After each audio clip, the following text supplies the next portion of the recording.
chanceuse. Il n'en faut plus qu'autant. Je sors et quand il veut, bien impatientant, que les honnêtes gens se mettent à ma place et qu'on me dise un peu ce qu'il faut que je fasse. Voici tantôt 20 ans que je vivais chez nous. Dieu m'avait pour rire et pour planter des choux. J'avais pour précepteur le curé du village.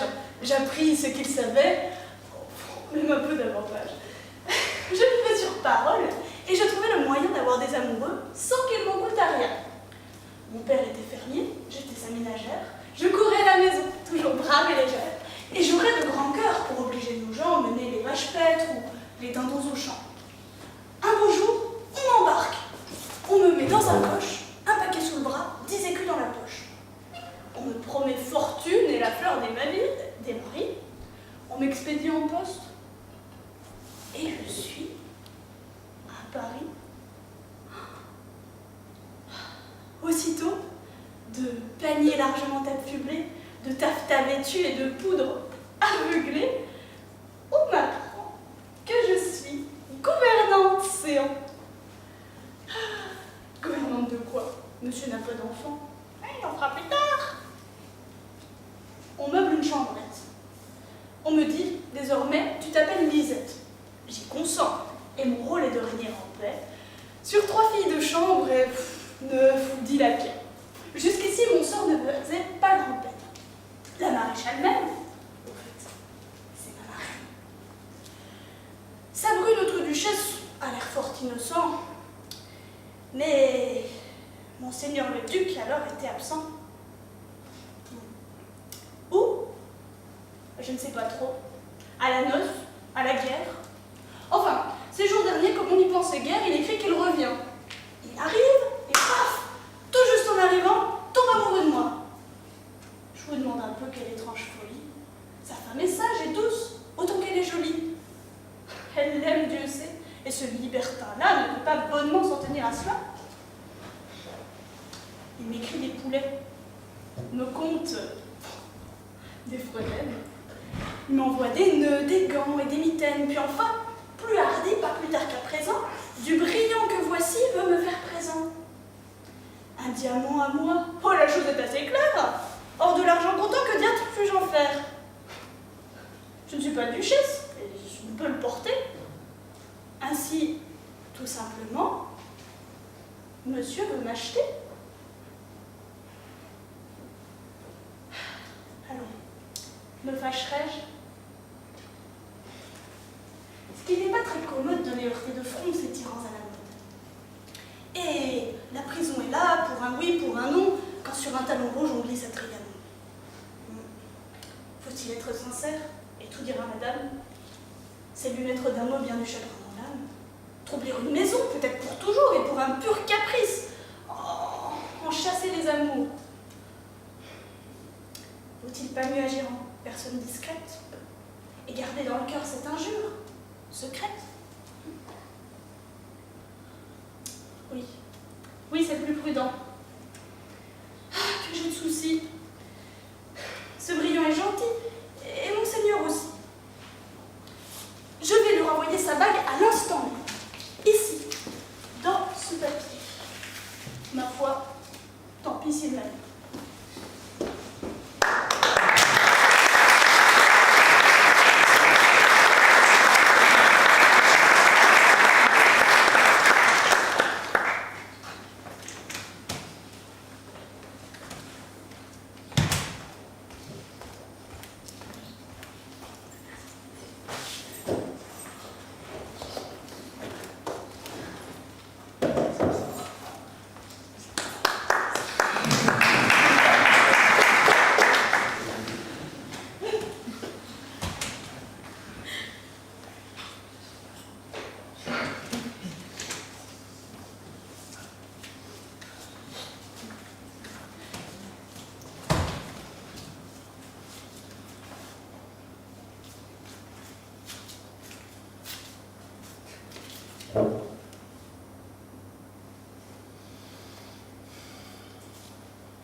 Madame, voulez-vous que je vous parle net?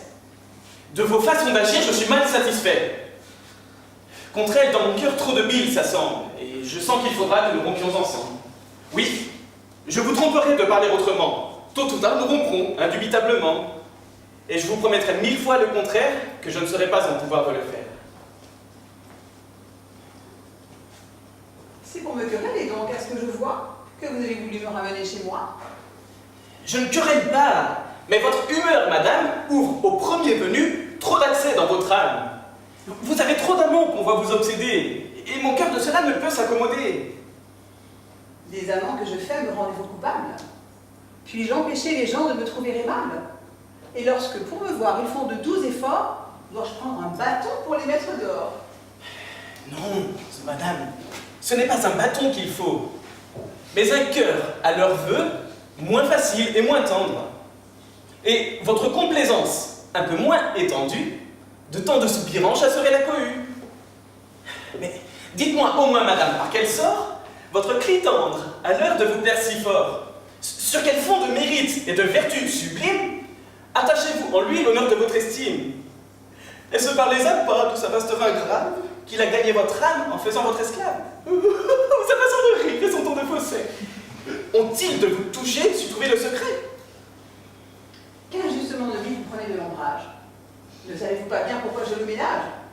Et que dans mon procès, ainsi qu'il m'a promis, il peut intéresser tout ce qu'il a d'amis. Perdez votre procès, madame, avec constance, et ne ménagez pas un rival qui m'offense. Mais de tout l'univers, vous deveniez jaloux? C'est que tout l'univers est bien reçu de vous. C'est ce qui doit rasseoir votre âme effarouchée, puisque ma complaisance est sur tous ses penchés, et vous auriez plus lieu de vous en offenser si vous la voyez sur un seul ramassé. Mais moi, que vous blâmez de tant de jalousie, qu'ai-je de plus que tous, madame, je vous prie? Le bonheur de savoir que vous êtes aimée. Et quel lieu de le croire à mon cœur offensé? Je pense qu'ayant pris le soin de vous le dire, un aveu de la sorte a de quoi vous suffire. Mais qui m'assurera que dans le même instant, vous n'en disiez peut-être aux autres tout autant? Certes, pour un amant, la fleurette est mignonne. Et vous me traitez là de gentille personne. Eh bien, pour vous ôter d'un semblable souci, de tout ce que j'ai dit, je me dédie ici. Et rien ne saurait plus vous tromper que vous-même. Soyez content. Que si de vos mains je rattrape mon cœur, je bénirai le ciel de ce rare bonheur. Je ne le cèle pas, je fais tout mon possible à rompre de ce cœur l'attachement terrible. Mais mes plus grands efforts n'ont rien fait jusqu'ici, et c'est pour mes péchés que je vous aime ainsi. Il est vrai, votre ardeur est pour moi 100 secondes. Oui, je puis là-dessus défier tout le monde. Mon amour ne se peut concevoir, et jamais personne n'a, madame, aimé comme je fais. En effet, la méthode en est toute nouvelle, car vous aimez les gens pour leur faire un querelle.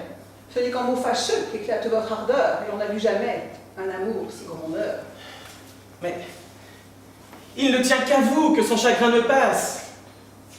À tous nos démêlés, coupons chemin de grâce. Parlons à cœur ouvert et voyons d'arrêter.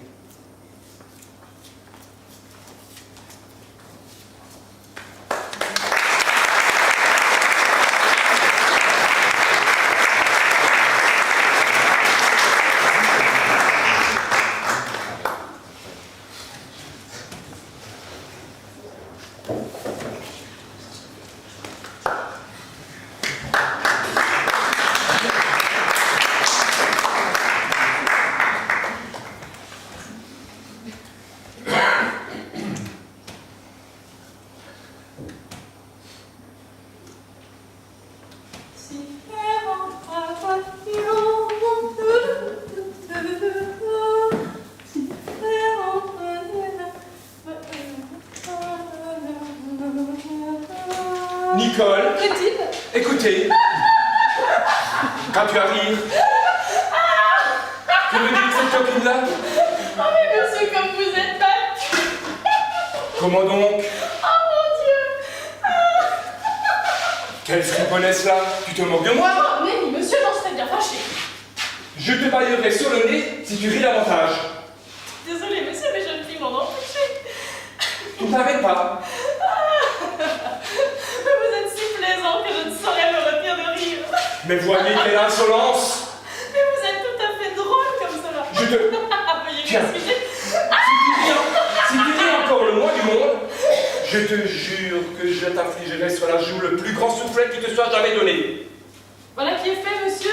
Je ne prie plus. Prends-y bien garde, car il faut que pour tantôt tu nettoies. Que tu nettoies comme il faut. Il faut dire que tu nettoies la salle et... Encore? Ah, monsieur, tenez, battez-moi s'il le faut, mais laissez-moi rire de tout mon souffle, ça me fera plus.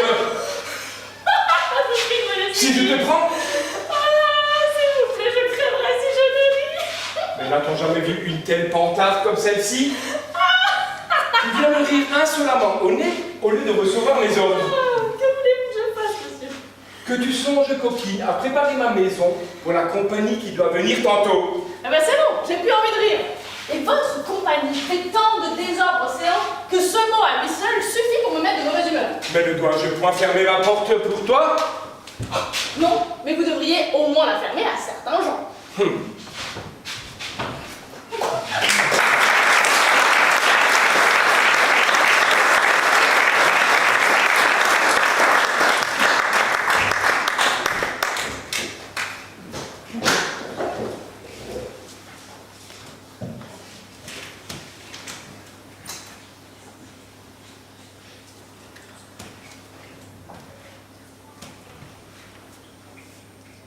Je suis vraiment désolée, mais je vais pas y arriver. Anne, je suis désolée, je crois que Non, pas toi aussi. bah, en fait, je suis hyper embêtée, on m'a remis une lettre dans le vestiaire et je crois que c'est mon fiancé. On s'est séparés et enfin, c'est trop dur pour moi de continuer le spectacle, mais je suis désolée. Quoi. Mais si vous voulez, peut-être que je peux vous la lire. Oui, bien. Merci. Comme ça, après, on passe à autre chose, quoi. C'est sympa. Je vais vous la lire. Ma chérie, c'est moi. Ma chérie, je t'écris d'Amsterdam, où je me sens si seule sans toi. Je ne sais pas vivre sans toi, je t'en supplie, ne me quitte pas. Il faut t'oublier, tout peut s'oublier. Ouais. Quand même 2-3 choses que j'ai bien entrées dans la gorge, moi. Qui s'enfuit déjà? Qui s'enfuit déjà, ça va venir, ça, si? Enfin, je comprends pas ce que ça veut dire. Oh, excusez-moi, je suis perturbée parce que je m'attendais pas du tout à recevoir cette lettre. Je reprends. Alors, il faut oublier, tout peut s'oublier, qui s'enfuit déjà? Qui s'enfuit déjà? Bon, bah, qui s'enfuit déjà, on ne saura pas. Je reprends. Oublier le temps des malentendus et le temps perdu à savoir comment. Oublier ces heures qui tuaient parfois, à coups de pourquoi, le cœur du bonheur. Des heures, des après-midi, des week-ends entiers, le jour, la nuit. C'est un garçon. Ça te dérangeait pas de me réveiller à 4h du matin pour savoir si je l'aimais? Je sais pas vous, mais moi, à 4h, j'aime personne. Je dors. Ne me quitte pas, ne me quitte pas, ne me quitte pas, ne me quitte pas. Ça me rappelle une chanson, ça. Na, na, na, na. Na, na, na, na, na. Na, na, na, na, na, na. Na, na, na, na, na, na. Ne me quitte pas, ne me quitte pas. J'y suis, Serge Lama, je suis malade. Ah là là, c'est fou ces garçons qui vous font du chantage affectif. C'est au moment où vous partez qu'ils se rendent compte de votre valeur. Moi, je t'offrirai des perles, mais j'en veux pas tes perles. Mais s'il croit que c'est avec un cadeau qu'il va rattraper le coup, mais n'importe quoi. Et je sais pourquoi il met ça. Un jour, on s'est disputé. C'est comme ça qu'il a eu avec un cadeau.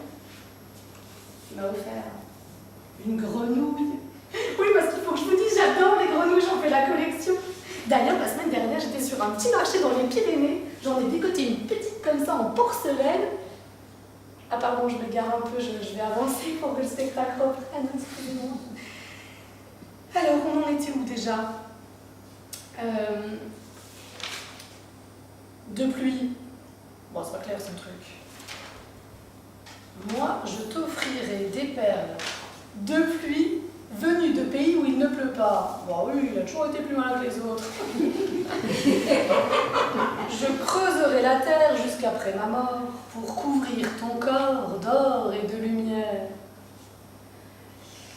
Alors il faut que je vous dise un truc. Il se droguait déjà avant que je me creuse. Je ferai un domaine. Ah, alors quand je dis ça, ça me fait des petits coups de rouge dans le ventre parce qu'alors il était toujours partant pour tout. Et moi, j'avoue, j'adore ça. Ah, d'ailleurs, j'ai une image mais hyper précise à vous partager. Un jour, il a débouché dans la chambre et il était là. Si j'avais un marteau, je cognerais le jour, je cognerais la nuit. Et je le connais, il aurait mis tout son cœur. Il voulait faire une ferme avec une grange et une histoire de barrière. Puis alors, il voulait y mettre du monde là-dedans. Son père, sa mère, ses frères, ses sœurs. Le bonheur.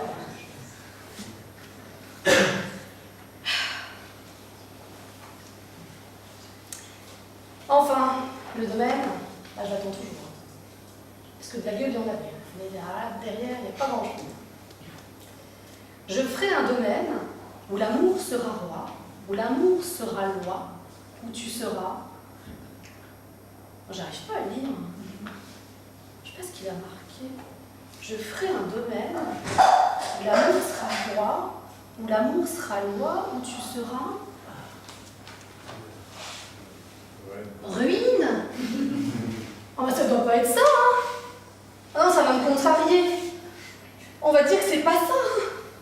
Bon, je continue, hein. Ne me quitte pas, ne me quitte pas, ne me quitte pas, ne me quitte pas. C'est pas que je l'écoute, hein, mais en fait, il y en a 10 depuis le départ. Je pense que c'est l'idée maîtresse de la lettre. Je t'inventerai des mots insensés que tu comprendras. Oui, c'est gentil, ça. Je te parlerai de ces amants-là qui ont vu 2 fois leur cœur s'embraser. Bon, alors là, je vois pas du coup. Alors, pas du tout qui parle.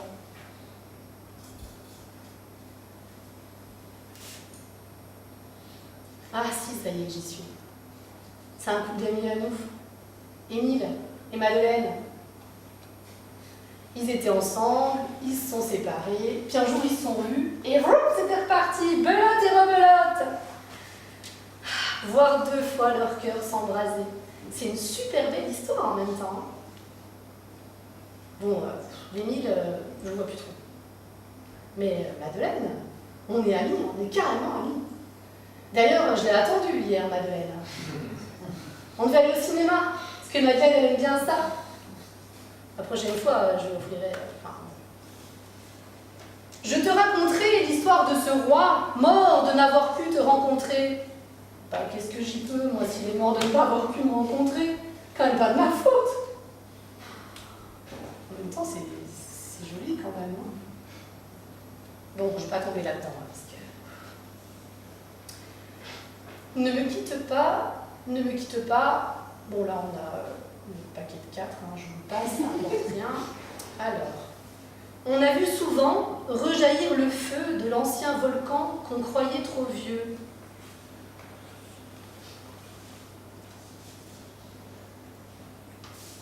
Il est, paraît-il, des terres brûlées donnant plus de blé qu'un meilleur avril. Comment je dois le prendre, ça, à votre avis?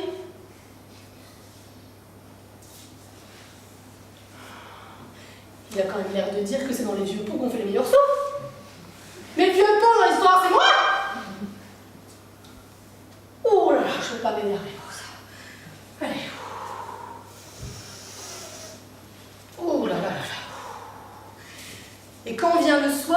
qu'un ciel flamboie. Mais tu sais ce qu'il dit, vieux pot! Excusez-moi, je me suis emballée, mais j'avoue que je suis un petit peu contrariée. Il y a quand même le chiffre pour mon Colline juste avant la fin. C'est vraiment pas le passage que je préfère. Et quand vient le soir, n'empêche que le vieux pot était bien content de le trouver. Allez, on va pas se laisser. Et quand vient le soir, pour qu'un ciel flamboie, le rouge et le noir ne s'épousent-ils pas, ne me quitte pas, ne me quitte pas. Ouais, ben, t'avais qu'à y penser avant, hein. Je ne vais plus pleurer, ben ça m'étonnerait, tiens, je ne veux plus te vendre, je ne vais plus le prendre. Ah, s'il a raison, le R. Je ne vais plus pleurer, je ne vais plus parler, je me cacherai là à te regarder danser et sourire. Et à t'écouter chanter et puis rire. Je suis désolée pour lui, hein, mais moi je vois qu'une explication. À moins que ce soit...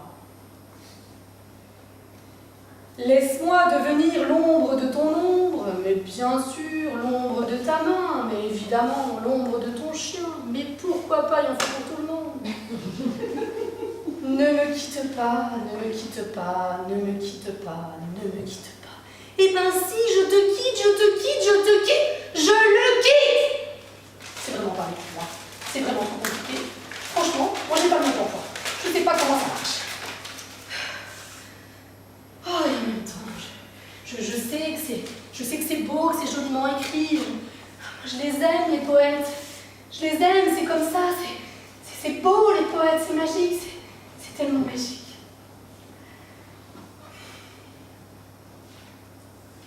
Il y en a un que j'adore. Je suis sûre que vous le connaissez.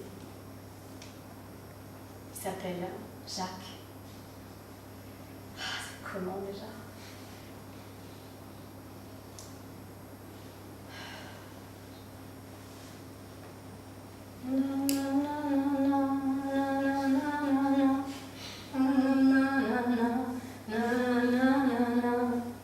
Prévert, Jacques Prévert.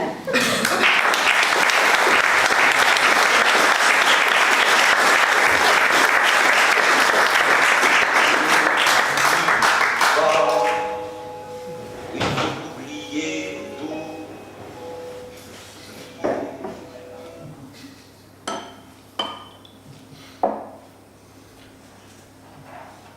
40% des accidents sont provoqués par l'alcool. C'est-à-dire que 60% des accidents sont provoqués par des buveurs d'eau. C'est énorme.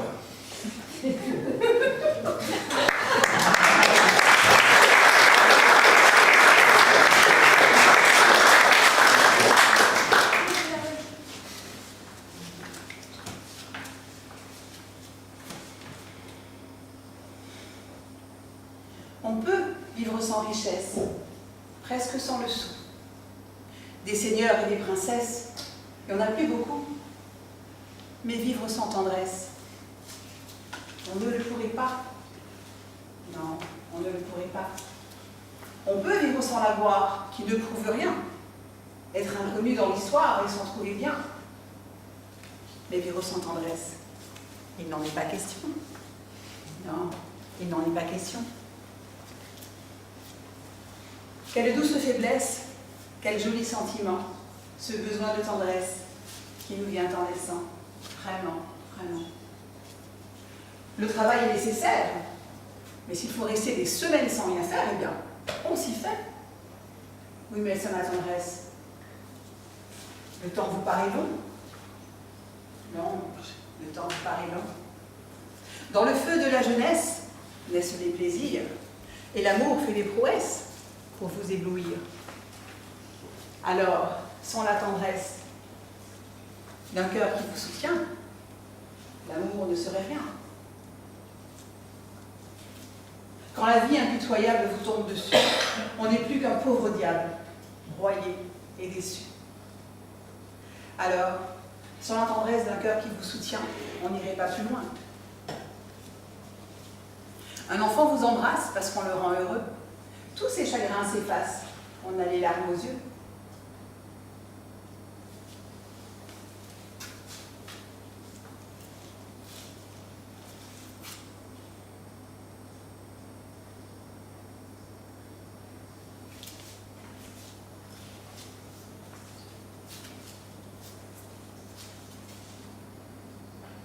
Quand la vie impitoyable nous tombe dessus, on n'est plus qu'un pauvre diable, broyé et déçu.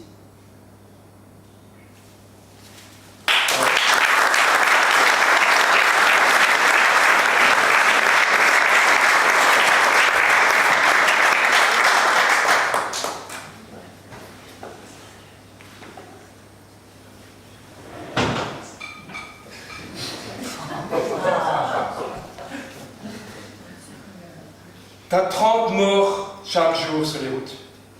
Moi, j'ai roulé sur le trottoir.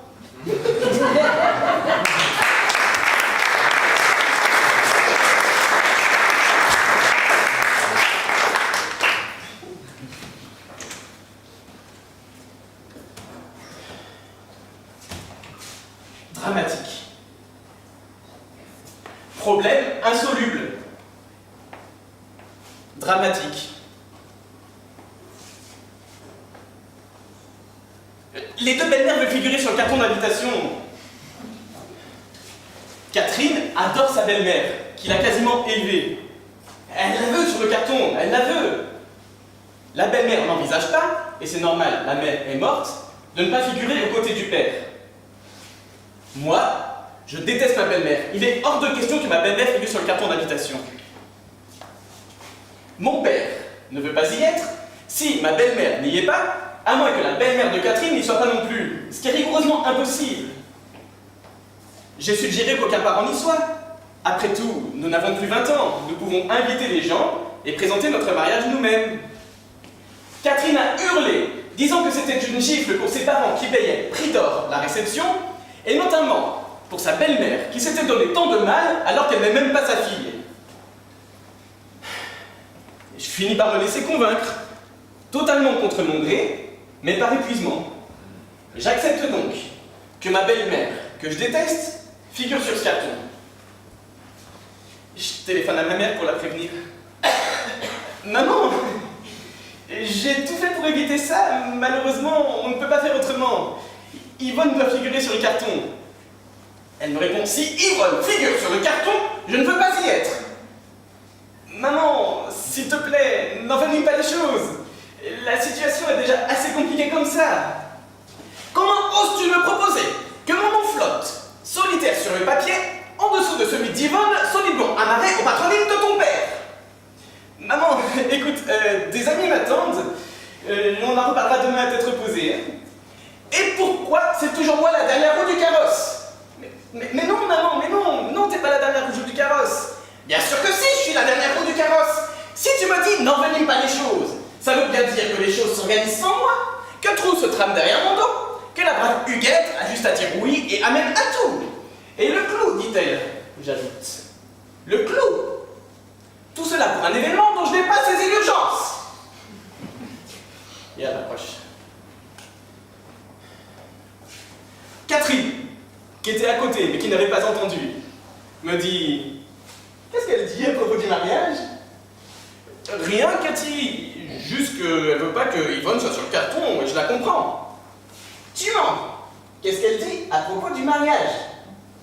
Rien, Cathy, je te jure, c'est juste qu'elle veut pas qu'Yvonne soit sur le carton. Rappelle ta mère, et dis-lui que quand on marie son fils, on met son amour propre de côté.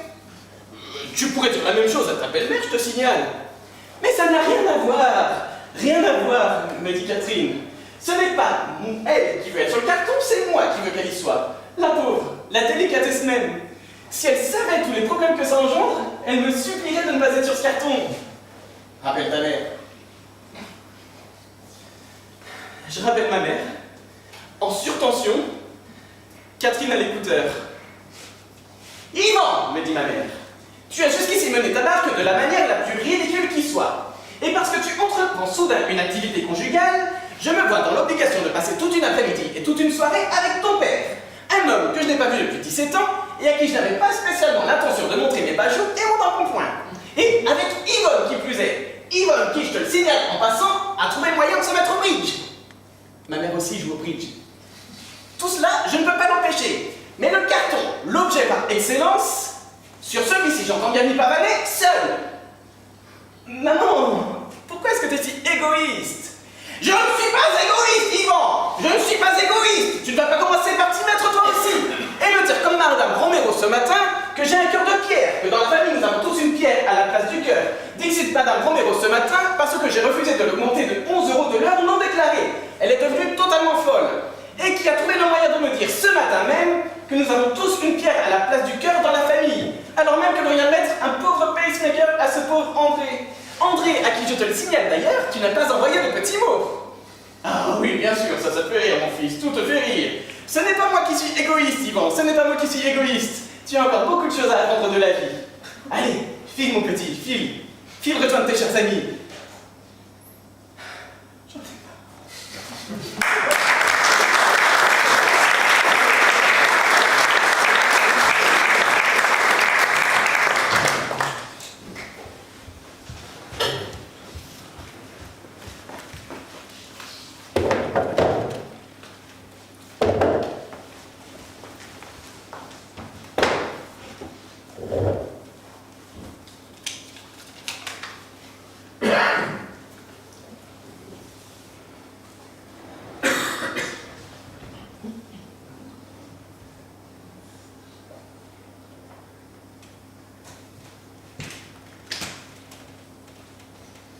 Laurence?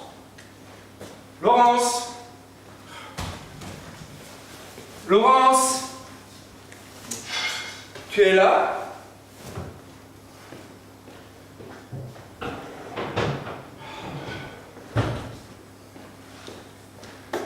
Allez.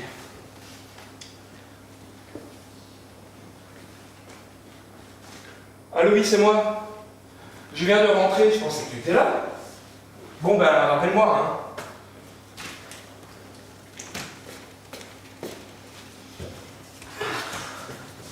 Ah, tu es là? Oui, je viens d'arriver. J'ai passé une belle journée. Oui. Ah, C'est pour quel qui, les 100 €? Pardon? Le billet de 100 €, c'est pour qui? Quel billet? Là, sur la table, c'est pour qui? Ben, j'en sais rien. Comment ça, t'en sais rien? Si tu l'as mis là, c'est bien pour quelqu'un? C'est pour Teresa? Ah, attends. On est mercredi.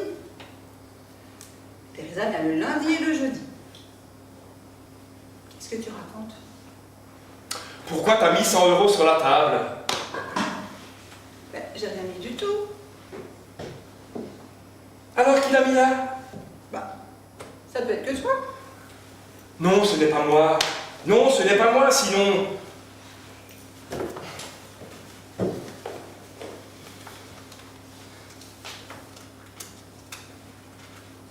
Alors, c'est ton billet? Je ne fouille pas. Je regarde juste combien j'ai.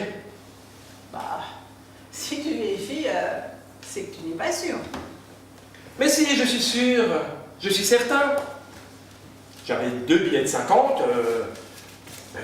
Voilà, regarde. 2 billets de 50, 2 billets de 50.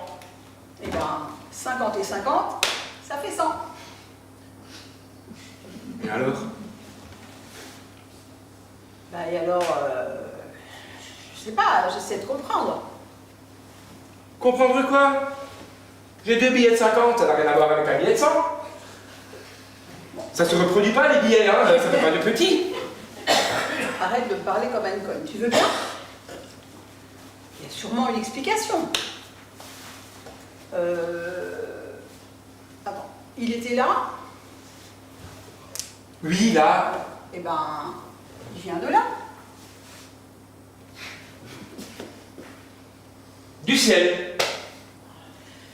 Non, de la bibliothèque, il devait être posé là, sur l'étagère, oublié entre 2 livres, et hop, il s'est envolé. Et hop, c'est envolé. Hop, un billet volant. Voilà, c'est ça. Une fenêtre mal fermée, un courant d'air. Et voilà. Mon pote, t'es pas en grande forme, hein? Bah, tu Tu m'étonnes, il a volé toute la journée, il est fatigué, le pauvre vieux. T'es crevé, hein? N'importe quoi! Bon, allez, c'est pas grave tout ça, laisse tomber. T'as raison, on s'en fout.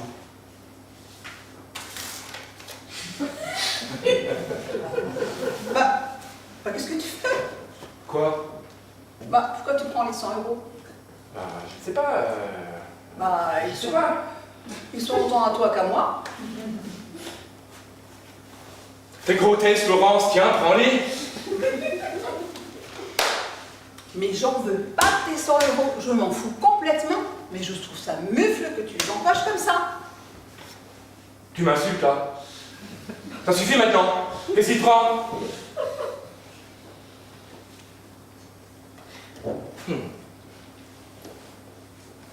Tu aurais pu te poser la question.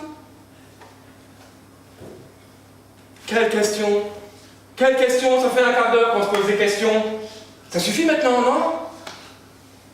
Je ne sais pas, je ne sais pas, je les ai pris parce que, je sais pas. On va pas les partager quand même, on n'en est pas là. J'ai pas dû donner de la petite monnaie. Qu'est-ce qu'on mange ce soir? Des côtes d'agneau. Bon, on les mangera demain. Ah oui, et pourquoi?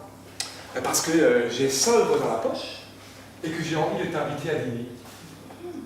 Tu veux aller dîner avec un mufle? Faut voir. Allez, sors avec ton mufle, ton petit muflon. Allez. Attends, tu es prête? Me voilà prête. Allez, on y va. C'est parti. Avec ton petit muflon.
Oh, c'est toi. Bah, tu attendais quelqu'un d'autre? Bah non, malheureusement, j'attendais personne. Mais dis-moi, ça n'a pas l'air d'aller. Exact, ça va pas du tout. Mais qu'est-ce qui t'arrive? Bah justement, rien. Bah, comment? Rien. Tu comprends pas? Rien de rien. Pas un homme à l'horizon, la solitude complète. Ça ne va pas durer. Bon, bah pourtant ça dure. Mais incroyable. Une belle fille comme toi. D'habitude si pleine d'allant, toujours prête à partir à l'aventure, comme on dit. Une battante. C'est sûrement pas ce que les hommes cherchent. Ce qu'ils veulent, c'est des bobonnes bien tranquilles qui font tout à la maison pendant qu'ils font carrière. Moi non. Ils ne doivent pas être tous comme ça. Si. Et ces boniches, quand elles ont mis le grappin sur l'un d'eux, elles ne les quittent plus, c'est tout de suite la bague au doigt. Franchement, tu exagères. Hein.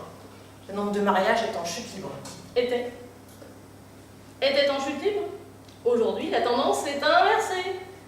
Faut que tu lises les journaux. Pour une journaliste, tu la fous mal.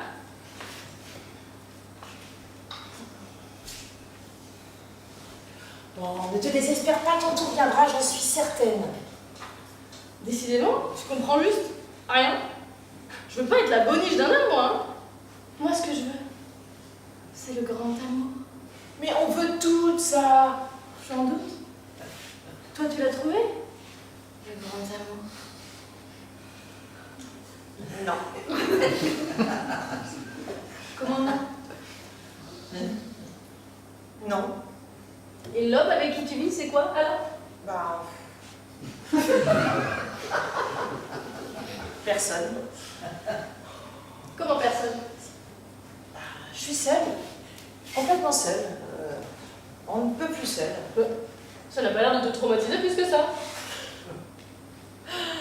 Détrompe-toi. Ça m'est insupportable. Bah tu caches bien ton jeu. Ah bah j'ai horreur de geindre. Ah, tu dis ça pour moi. Ah bah non, je parle pour moi, c'est tout, hein. T'inquiète pas. Moi, je vais pas gendre longtemps, tu verras. Oh bah tu vois bien que ton horizon n'est pas si bouché que ça. Alors si. Mais je vais le déboucher. Et ça, d'une manière très efficace. Bah, qu'est-ce que tu veux dire? Je vais te faire voir.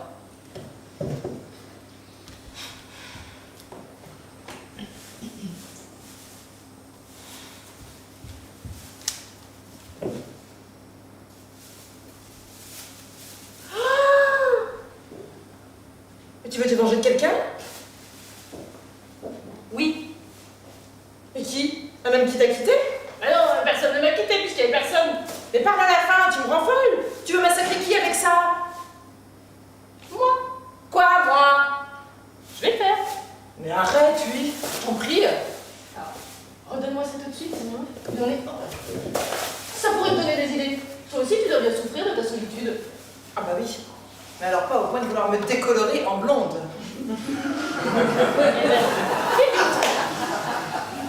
Que les décolorations, et ce, quelle qu'en soit la cause, sont beaucoup plus fréquentes chez des gens possédant des...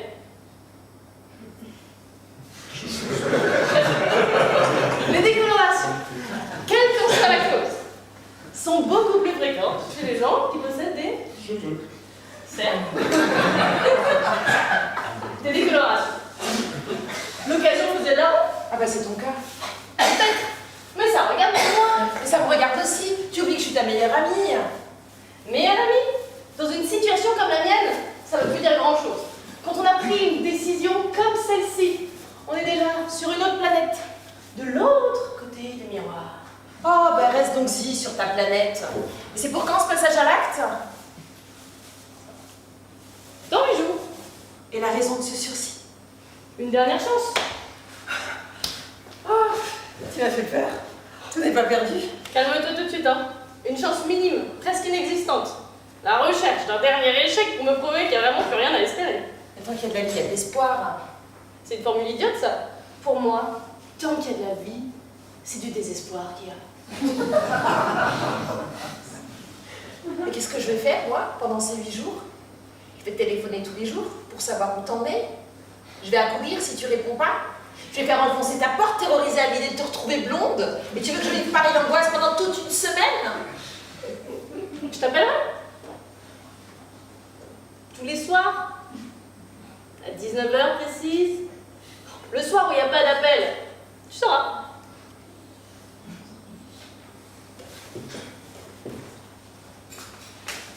Tu découpes l'angoisse en tranches comme ça, une par jour. Et ben c'est tout aussi monstrueux. Moi j'ai peur de ne pas pouvoir supporter. Tu m'embêtes à la fin. Après tout, c'est de mes cheveux dont on parle, pas de...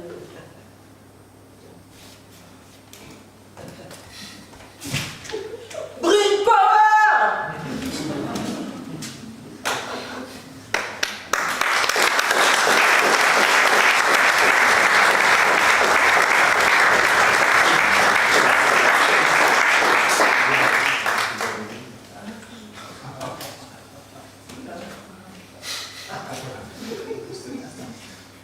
C'est avec le nerf optique que l'on voit. L'œil, c'est juste pour regarder.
Mais enfin, Tiffany, tu dois bien avoir une préférence. Mais non, c'est bien ça le drame. Ils sont aussi beaux l'un que l'autre, aussi riches, aussi amoureux. Ils font la même taille, le même poids à quelques dizaines de grammes près. Et je ne saurais pas dire lequel a des grammes en plus. L'un est italien, l'autre espagnol. Leurs deux langues se ressemblent. Et j'aime autant Venise que Barcelone. Je ne sais plus quoi faire. Voyons, Tiffany. Tu dois te décider, cette situation n'est pas raisonnable. Tes parents, qu'est-ce qu'ils en disent? Ils sont contre les mariages arrangés. Dès l'instant que l'un comme l'autre sont de notre rang, ils disent que c'est à moi de choisir en toute liberté. Je les déteste. Non. Je les déteste. Non.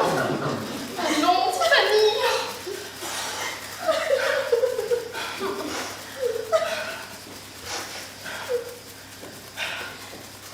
Ils font ça pour ton bien, je pense, pour ton bonheur. Puis après tout, ça doit pas être difficile de faire un choix. Mais si. Et d'un côté comme de l'autre, tout est exactement pareil. T'as pensé à vérifier les courbes des températures saisonnières? Bien sûr. Elles sont identiques. Et leurs maisons sont climatisées. Leurs piscines chauffées. Et leurs saunas privés sont réglés sur 55 degrés.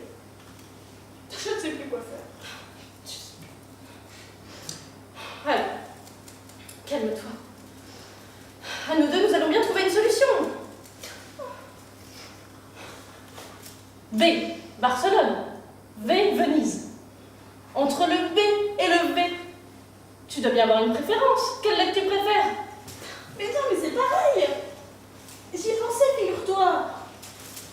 Mais ma tante maternelle qui vient de Vichy s'appelle Bernadette. Et ma tante paternelle qui est née à Bordeaux se prénomme Victoire. Et elles sont aussi susceptibles l'une que l'autre. Et je ne sais plus quoi faire.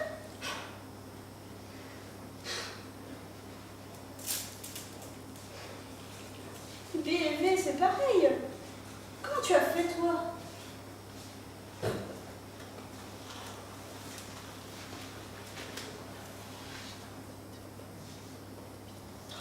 Ah, ils ont accepté comme ça, sans rien dire.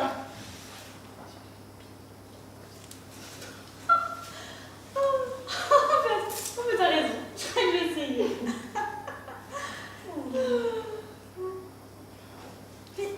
Mais si c'est pareil, s'il n'y a aucune différence.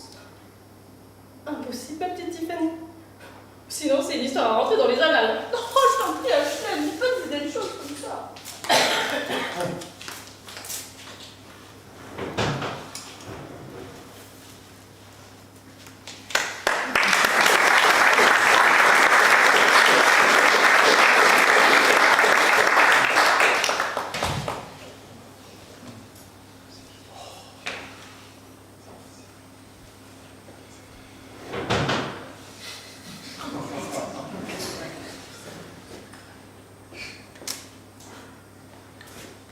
Les cèpes, faut les cueillir petits.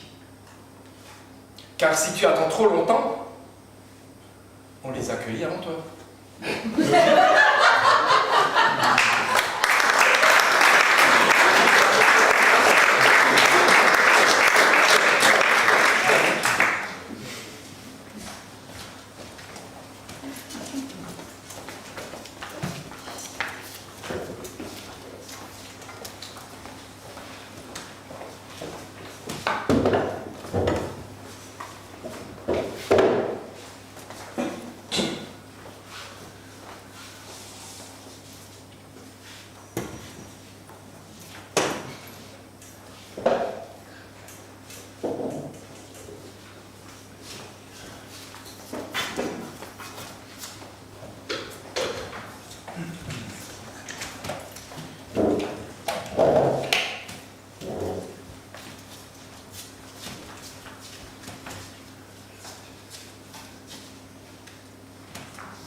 consultation. Une consultation? Oui, madame. Oh, que je suis donc fatiguée! Allô, madame, un peu de courage, madame, pour 1 minute. Vous m'entendez? Madame? Madame? Mais je vous entends. Tournez-vous à gauche. Sur le bar. Sur le bar, oui. Voyez-vous un petit coffret? Un petit coffret, oui. Ouvrez-le. Mettez-y 50 €. Faites-moi. Oh là, nous vivons dans l'inconnu. La nature a ses secrets que la nature humaine tentera on va approfondir. Approchez. Donnez-moi la main.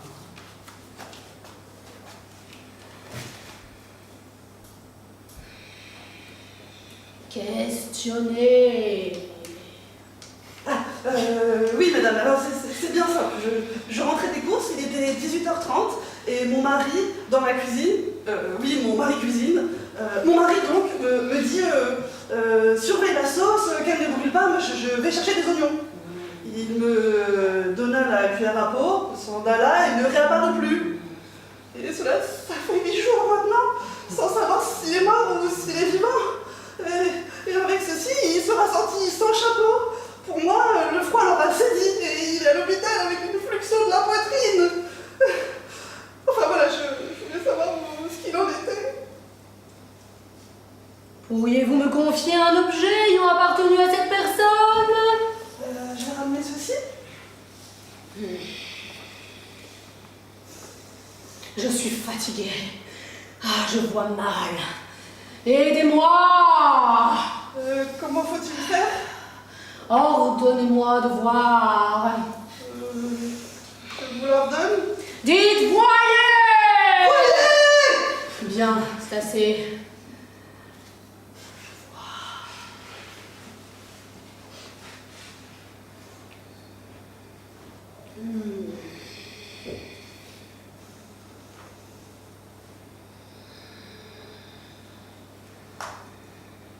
C'est un petit peigne.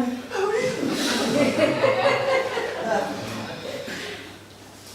Il a appartenu à un homme. Ah, c'est exact. Non mais il est extraordinaire. Et cet homme, le voyez-vous? Oui. Il est au lit. Oui. Au lit. Avec une fluxion de la poitrine. Non. Avec une femme qu'il pelote. Non mais c'est assez. Oh. Faut-il que les hommes soient canailles et les femmes idiotes? Et cette femme, la voyez-vous? Vous m'entendez? Non, Vous m'entendez? Ah, oui. Je ne sais pas. Voyez-la. Arrêtez, arrêtez. Je vous en prie. Vous allez me faire avoir une attaque de nerfs. Je veux que vous la voyiez. Je vous ordonne de la voir.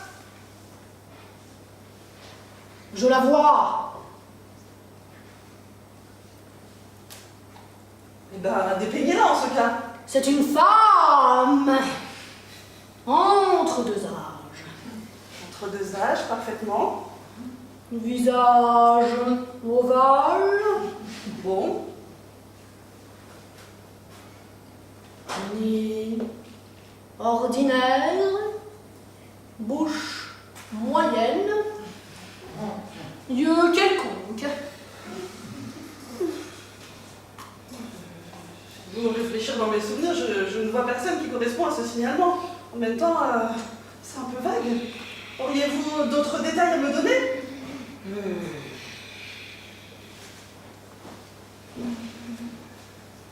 Je puis vous dire le nom de cette femme. Vous pouvez me dire son nom? Oui, Eh ben, faites-le dans ce cas. C'est que je suis Silas. Silas. Il faudrait redonner 50 €. Je ne regarde pas à l'argent quand il s'agit de mon honneur. J'en donne 100. Merci. Donnez-moi son nom. Elle s'appelle... Bibiche.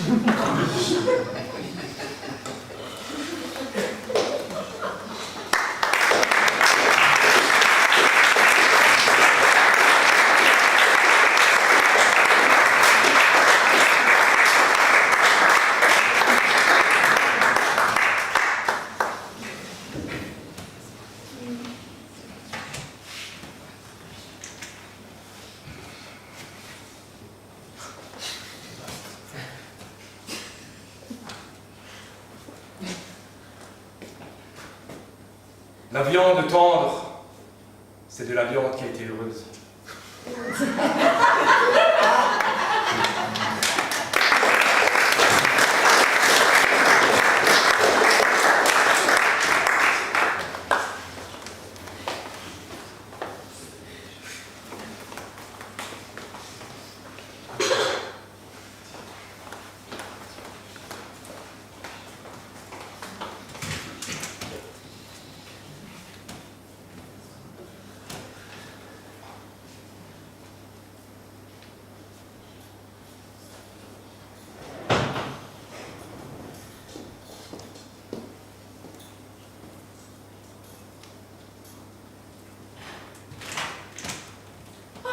Bonjour. Bonjour.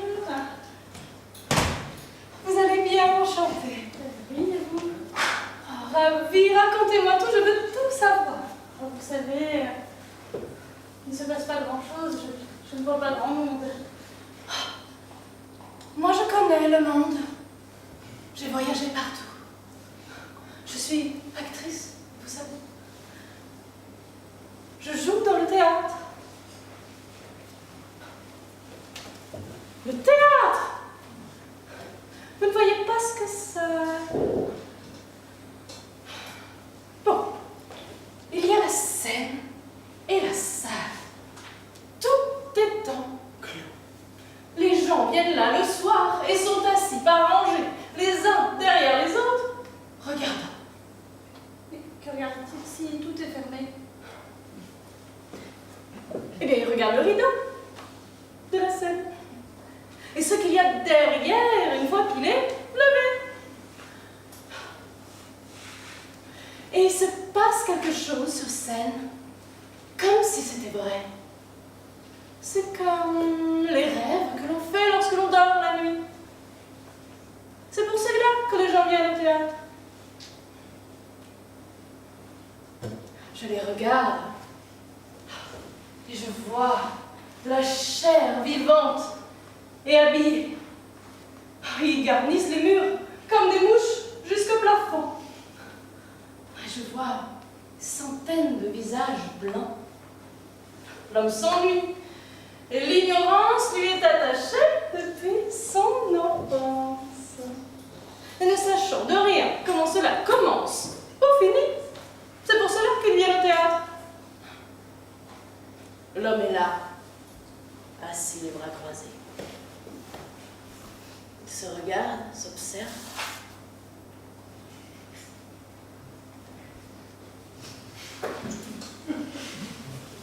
Et il pleure et il rit. Il n'a point envie de s'en aller. Je les regarde et je vois qu'il y a là le caissier qui sait que demain on va compter ses livres. Ou la mère adultère dont l'enfant vient de tomber malade. Celui qui a volé pour la première fois. Et celui qui n'a rien fait de tout le jour. Et ils sont là. Ils observent et écoutent. Comme s'ils dormaient. L'œil est fait pour voir. Et les oreilles pour entendre la vérité. Mais qu'est-ce que la vérité? Ne possède-t-elle pas 14 couches, comme les oignons?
Et c'est une bonne situation, ça, prof de théâtre?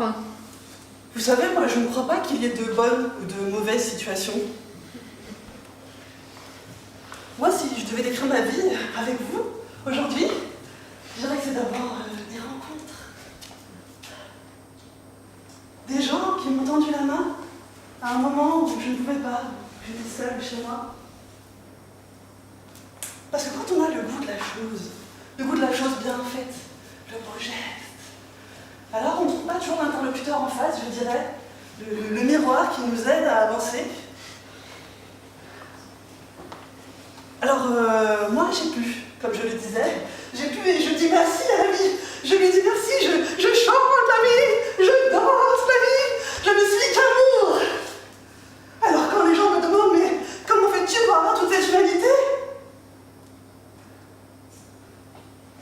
je leur réponds que c'est ce goût de l'amour, ce goût donc qui m'a poussé à entreprendre une construction mécanique. Mais demain, qui sait? Peut-être à me mettre au service de la communauté, à faire le don d'espoir.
Mesdemoiselles, mesdames, monsieur l'organisateur, mon nom est Mina Pritch et depuis les événements qui ont bouleversé notre pays, je suis déléguée aux affaires féminines. Alors, avant d'occuper cette position, j'ai poursuivi des études de français et puis, par manque d'emploi pertinent, je suis devenue chauffeuse de taxi. Et c'est de cette, disons, expérience dont je vais vous entretenir aujourd'hui. Bien. Donc, je travaillais la nuit et chargeais donc des gens qui, comme moi, travaillaient la nuit. Et surtout des boulangères. Ah, la boulangère. Grande, large, blouse grise, bottines ajourées et talons qui dépassent. Cheveux tirés à 4 épingles, ongles ras, une vraie coupe d'or. Alors les taxis s'arrêtant à minuit, elles avaient toutes des abonnements de taxi payés par le comité. Et c'est ainsi que j'ai fréquenté moult boulangères, de façon très, très intime. La nuit. Parce que la nuit... J'en étais où déjà? Alors mon mari s'en plaint vraiment souvent. Je saute continuellement du coq à l'âne. Alors comme on dit chez nous, hein, autant traire une vache avec un camion. Alors, ma carrière aurait pu s'inscrire dans la ligne droite du parti pris. Nul drapeau n'échappe à la tempête. Mais voilà. Ayant été bien servie par les liens du mariage, je n'ai jamais succombé à ce dégoût ambiant pour les choses du corps. Alors non sans culpabilité au début, et puis avec un bonheur grandissant, je pensais que dans le travail, comme dans la vie intime, il pouvait exister le public renseignements privés. Alors, forte de cette considération, je m'amusais à traquer les marques de dédoublement comme autant de signes de décomposition du système. Et j'y reviens, mes petites boulangères, qui montaient chaque nuit dans mon taxi, étaient-elles aussi dénuées de sensualité que leur uniforme de travail le suggérait? J'avais du mal à le croire. Alors je poussais un peu la carotte. Et après des semaines d'une approche délicate, je réussis à entraîner la conversation sur les rebords glissants de l'intimité. Leurs propos me terrassèrent. Un clou en chasse l'autre, disait-elle. Tous les hommes se valent. Rien de palpitant. Alors derrière ce ton désabusé qu'elles adoptaient pour me parler de leur vie sentimentale, je crus déceler une certaine méfiance à mon endroit. Comment osais-je aborder des sujets aussi scabrants dans l'exercice même de ma profession? Alors, afin de stimuler un peu leur confidence, je passais moi-même aux aveux. Eh oui, avec mon mari, on le faisait souvent. Et si humiliation il pouvait exister, elle n'était certainement pas du côté de la femme. Alors, en fait de clous, mes petites passagères m'avouèrent qu'elles étaient vierges. Et que celle qui avait sauté le cap me décrivait des rapports totalement bourdonnants, une sorte d'hygiène sexuelle qui s'apparentait davantage à l'infusion digestive qu'au déluge de sensations. Alors mon mari ne comprenait pas pourquoi je rentrais tous les jours plus tard de mon travail. Mais c'est que mon taxi s'était transformé en bureau des plaintes libidinales. On voulait savoir à quoi ressemblait ce plaisir dont je parlais avec un tel enthousiasme. Et moi, j'étais dans l'embarras pour qu'elle ressente le grand frisson. Et c'est alors qu'arriva dans le pays un stock de brosses à dents électriques, envoyé par une organisation humanitaire belge, qui écoulait ainsi les excédents d'une production désordonnée. Et l'une de ces brosses arriva dans mon taxi. C'est là que j'eus la révélation. Je vis la brosse, là, abandonnée sur le siège, juste à côté de moi, petit animal poilu, comme ça, qui me regardait d'un air complice. Alors, un manche en caoutchouc,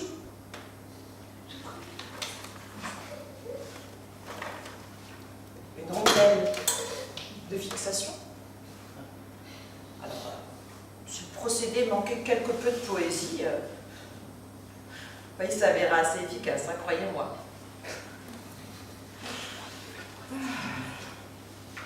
Alors, je mis quand même plusieurs mois avant de trouver le procédé idéal, mais quand il fut au point, l'objet se vendit comme des brioches au raisin.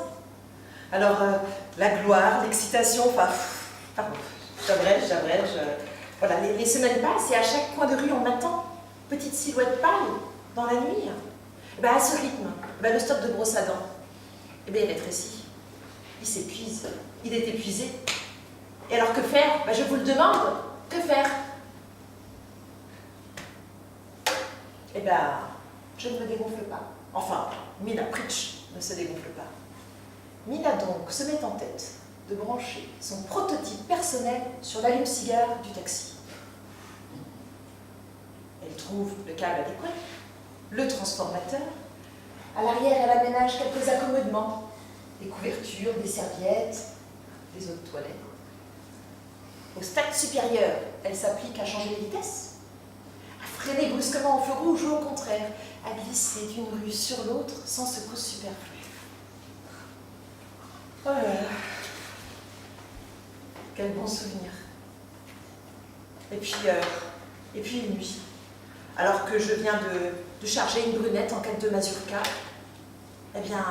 je suis arrêtée par une meute d'étudiants qui encerclent mon taxi.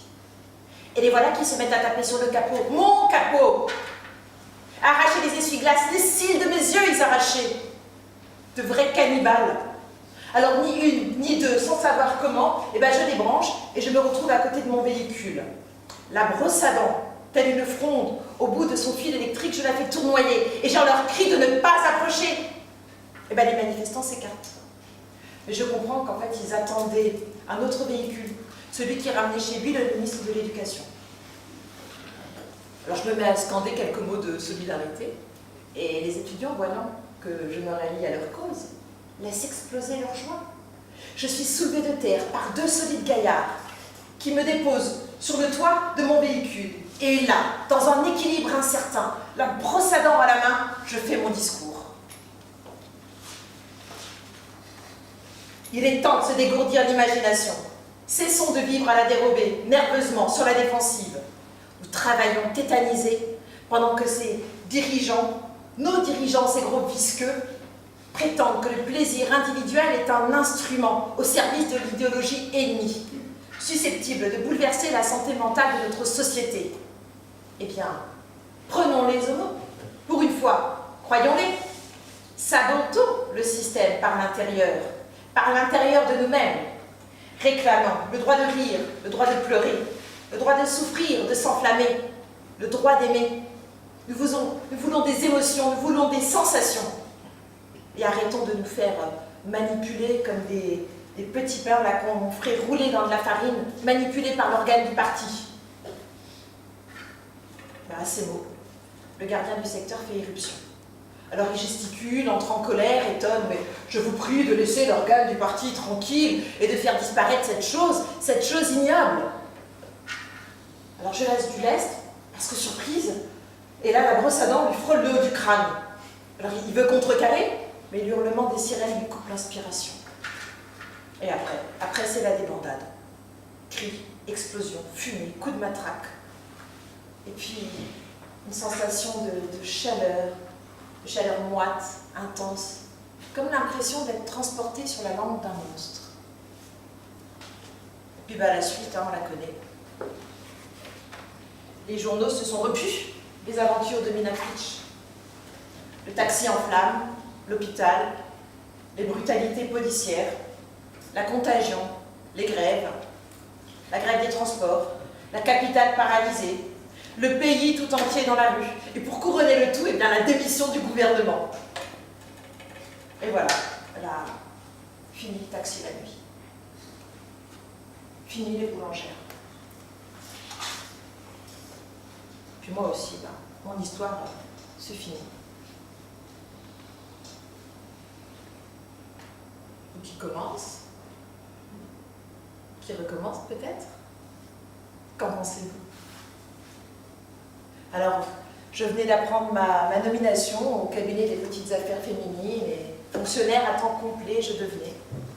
Et moi, je me demandais vraiment, honnêtement, où j'allais puiser la force de continuer à vivre sans illicite. Oui, Ne vous inquiétez pas, monsieur l'organisateur, je vais m'arrêter là, je n'en dirai pas plus. Puis je vous laisse imaginer. Alors, sur ces mots, je vous remercie, mesdemoiselles, mesdames, monsieur l'organisateur, d'être venu m'écouter avec votre très très chaleureuse attention.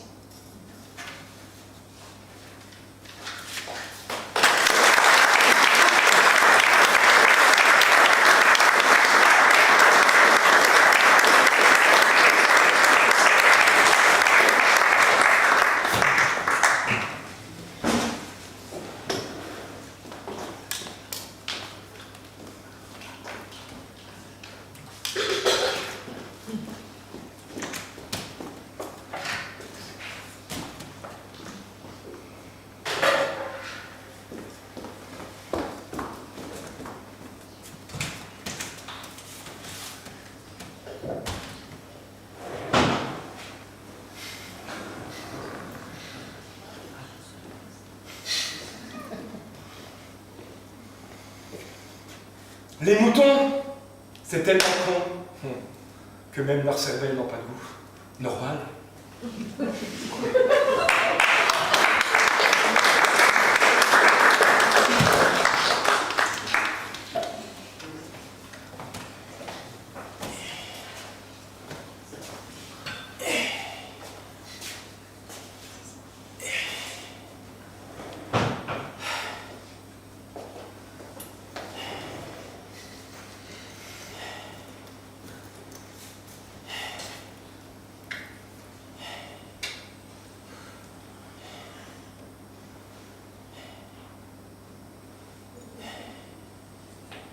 Ma fille habite à Reims. Laquelle? Bah, ma fille, j'en ai qu'une. T'en as qu'une? J'en ai toujours eu qu'une. Bah, qu'est-ce que tu croyais? Je croyais rien. Je croyais seulement pas que t'en avais qu'une. Bah, j'en ai qu'une. Tu me faisais l'effet de quelqu'un qui pouvait en avoir plusieurs. Ah bon? On se trompe des fois, faut pas juger sur les apparences. Hein. Je vois pas pourquoi tu pensais que j'avais plusieurs filles. C'est drôle ça. Ah bah non, j'ai qu'une fille. Et elle habite à Reims. Comme je viens de te le dire. Félicitations. Qu'est-ce qu'elle fait à Reims? Elle met de la poudre blanche sur les biscuits roses. Incroyable. Mais c'est ce que j'ai cru aussi au début. Alors je lui ai fait répéter au moins 25 fois. Qu'est-ce que tu fais à Reims? Et 25 fois, elle t'a répondu je vais mettre de la poudre blanche sur les biscuits roses. Oui, mais elle ne le fait qu'à mi-temps. Parce que le matin, on cuit les biscuits roses, l'après-midi, on le poudre. Ma fille ne travaille que l'après-midi. Biscuit rose n'est poudrable que l'après-midi, si je comprends bien.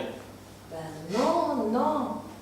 Mais si on voulait le poudrer le matin, il faudrait le cuire pendant la nuit. Et là, ta fille, au lieu de travailler l'après-midi, elle devrait travailler le matin. Eh oui, voilà. Mais c'est pas possible. Parce qu'à Reims et dans le biscuit rose, eh ben, il n'y a pas d'équipe de nuit. Et la nuit, le Rémois, eh ben, il fait la fête. Il sort, il boit du champagne, il s'occupe des femmes bien habillées, il fait le beau. Et il mange les biscuits roses. Ouais, le Rémois, il a des habitudes de Rémois. C'est connu. Ouais. Ben, il y a qu'à Reims qu'on peut voir le Rémois dans son état normal. Enfin, d'après ma fille. Hein. Elle en avait jamais vu. Bah, peut-être que si, mais elle n'avait pas dû faire attention. Tu sais, c'est encore une gamine, elle n'a pas 23 ans, elle ne peut pas avoir tout vu.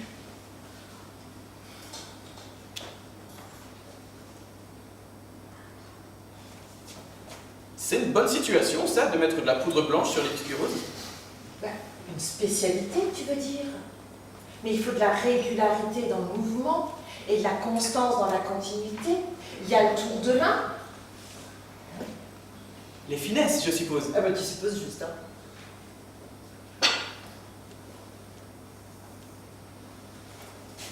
Et le métier lui plaît? Mais tu parles pour une fille de la campagne. C'est gratifiant de travailler à Reims dans le biscuit rose. C'est une promotion sociale, comme on dit. Bah, qu'est-ce qu'elle aurait fait là, chez nous, à part nourrir les poules? Bah, remarque, il en faut des gens pour nourrir les poules. Hein. Bah, il en faut et j'en suis. Moi de même, Bah, nous en sommes. puisqu'il en faut. Bah, donc, comme je te disais qu'il en faut, bah, ma fille en était. Elle donnait à manger aux poules. Eh oui, depuis son plus jeune âge. Piti, piti, piti. Et les poules l'aimaient bien. C'est qu'elle les aimait alors, ta fille. Les poules sentent ceux qui les aiment. Et elles leur rendent au centuple. Ah bah, c'est bien vrai. Ah oui. Eh ben, elle a nourri les poules tous les jours de sa vie, jusqu'à il y a 1 an qu'elle est partie à Reims pour mettre de la poudre blanche sur les biscuits roses. Il y a 1 an qu'elle est partie alors. Ah bah, ça fera 1 an dans une 11aine de jours. Ah non, ça fait un bail, comme qui dirait. Oh ben, ça commence à compter, hein, en effet. Oh, et alors, t'en étais d'où est-ce? Ah oui, j'en étais à te dire que ma fille, eh ben, c'était un miracle vivant pour nourrir les poules. C'était comme ainsi dire un don de la nature. Ah ouais. À déjà 3 ans, elle jetait le blé et le maïs à travers la basse-cour. Eh ben, que ça en était un régal à regarder. C'est beau quand on peut admirer ses enfants. Oh, les larmes dans les yeux, hein. Et puis, et ensuite, eh ben, elle a fait que s'améliorer. Ah ça, quand on a les prédispositions, si on ne se laisse pas aller, on risque de devenir champion. Oui, oui. Puis alors, pour être forte, elle était forte. Hein. Alors, je l'ai inscrite au lycée agricole, mais les études agricoles, c'était pas sa voie, elle. Mais mes études agricoles. Bah, l'agriculture, c'est plus ce que c'était. Hélas, je dirais. Bah, tu dis bien. Mais alors ta fille, elle a fait quoi après les études agricoles? Ah, mais à quelque chose malheur est bon. Alors, au lycée agricole, elle avait entendu dire que l'usine des biscuits roses cherchait des filles de ferme pour mettre de la poudre tous les après-midi sur des biscuits. Et voilà comment. Oh, j'en reviens pas du hasard et des circonstances. Mais ne le dis pas en riant, parce que je vais t'apprendre quelque chose que tu ne sais peut-être pas.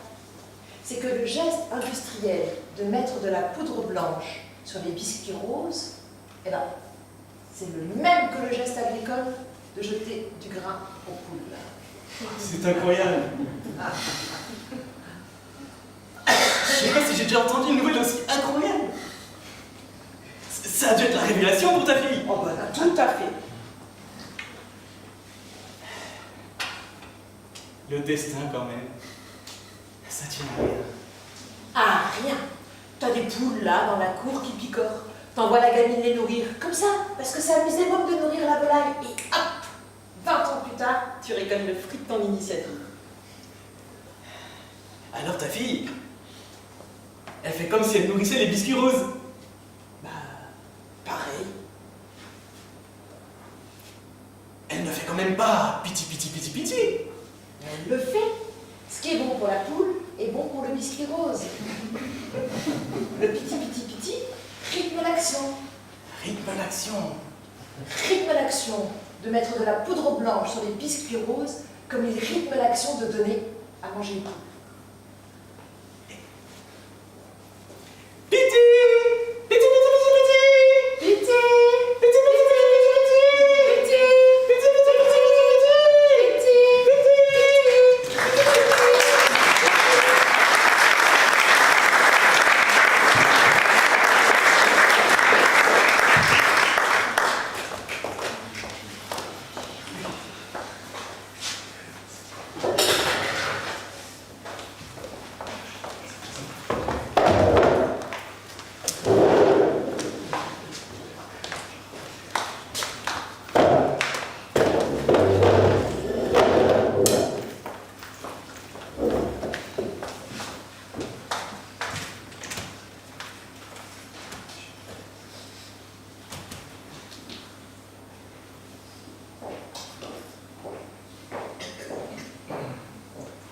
Qui entretient la propriété? Un jardinier? Plus maintenant. Autrefois, il y avait un jardinier. Maintenant, tout va un peu n'importe comment. J'aime bien ce côté un peu fouillis. Moi aussi, c'est la campagne. Vous avez un grand potager et c'est dommage de ne pas s'en servir. Ah, il a toujours servi. Papa s'en occupait activement. C'est merveilleux de manger ses propres fruits ou ses légumes. En toute la cause, il s'agit plutôt de légumes. Nous avons eu des fraises et des groseilles aussi. Mais elles n'ont pas très bien marché, elles étaient amères. Ah, j'aime pas beaucoup les groseilles. Ou alors en salade de fruits, avec du sucre. Oui.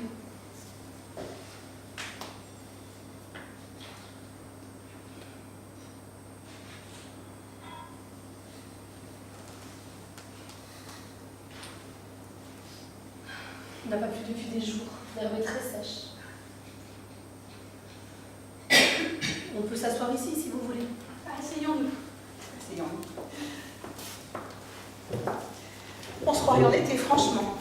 Ah, j'avais mis ce matin un petit pull en laine. Je l'ai retiré en arrivant. Je ne pouvais plus le supporter. Ça te va bien les cheveux courts? Ah, merci. Ça te fait un joli coup. Très fin. C'est gentil. Vous aviez les cheveux longs? Oui. Elle avait une grande natte qui courait derrière. Quand je les ai fait couper, j'étais presque chauve. Je ressemblais au fils de Madame Vacher. C'était moins bien. Comme ça, c'est bien. Oui, comme ça, c'est bien.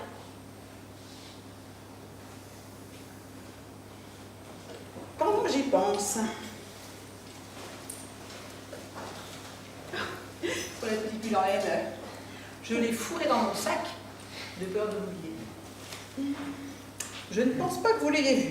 Je vous ai rapporté une photo de votre père prise à Saint-Jean pendant le mariage. Et où était donc?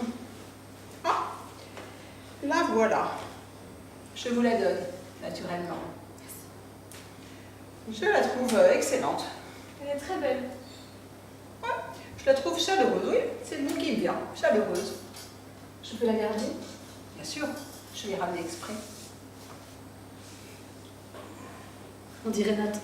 L'expression. Le sourire, ouais. C'était pendant votre mariage? Oui, il y a 2 ans. La date est derrière. Je date tous mes documents, parce qu'après, on ne sait plus où, on ne sait plus quand. Vous n'allez pas oublier la date de votre mariage tout de même. Qui sait? Non, naturellement, mais c'est une habitude chez moi. Je date tous mes documents, les factures, les photos, même les cartes postales. Vous faites des albums? De cartes postales? Non. Non, de photos. Oui, bien sûr, vous n'en faites pas, vous? Non.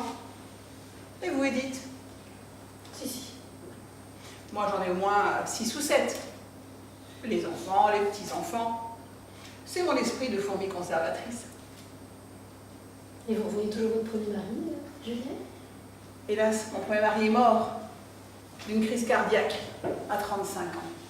Le pauvre. Oh, je suis désolée, je ne savais pas du tout. Ne vous excusez pas, vous ne pouviez pas le savoir. Après, je me suis remariée avec un dentiste dont j'ai divorcé il y a 8 ans. Mais nous sommes restés en bons termes. Nous nous revoyons de temps en temps. D'ailleurs, lors de mon remariage avec Pierre, il m'a même envoyé un télégramme de félicitations. 3 maris. Vous avez travaillé pour nous, si j'ose dire. Alors, figurez-vous que le jour de mes 18 ans, une voyante extra-lucide m'a prédit le couvent. Alors, je n'étais pas une beauté, mais tout de même, je me suis lancée Contre-offensive. C'est ça. En quelque sorte. C'est ça, Mais victorieuse. exactement.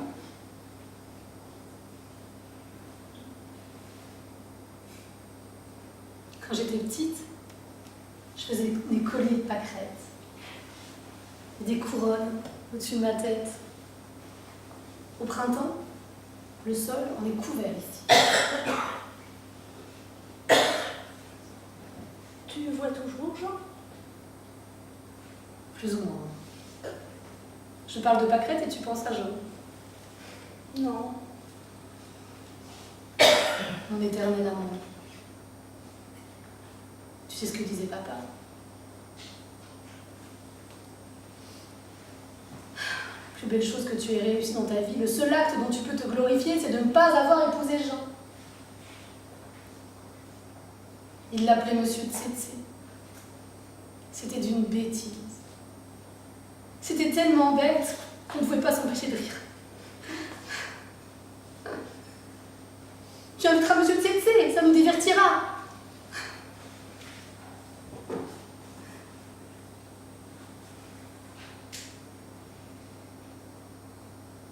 Papa est mort.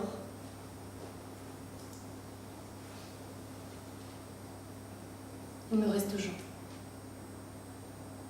Jean déménage à Londres.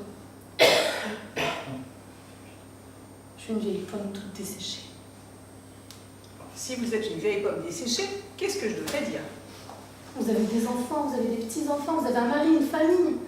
Vous vous habillez, vous vous maquillez. Alors ça, rien ne vous empêche de vous maquiller et de vous habiller. Et pour qui? Mais pour personne, pour tout le monde, pour vous. Je voudrais que ce soit pour quelqu'un. Je voudrais me faire belle pour quelqu'un. Excusez-moi Edith, mais vous raisonnez à l'envers. Habillez-vous, maquillez-vous, et vous verrez que quelqu'un apparaîtra dans l'heure. Est-ce que je dis des bêtises, mademoiselle? Non.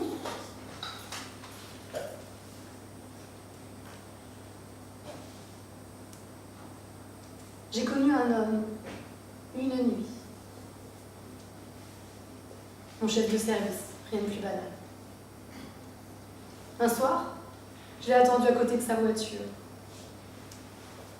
Et je lui ai dit, j'ai envie de passer la nuit avec vous. Il m'a dit, toute la nuit? J'ai répondu oui. Et alors?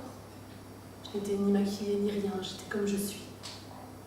Mais je ne sais pas pourquoi je vous raconte tout ça. Raconte-le quand même.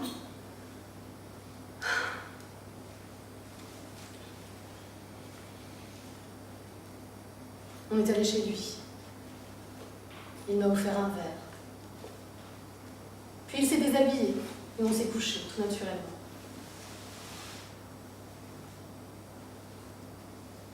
J'ai pleuré. On est resté un moment serrés l'un contre l'autre.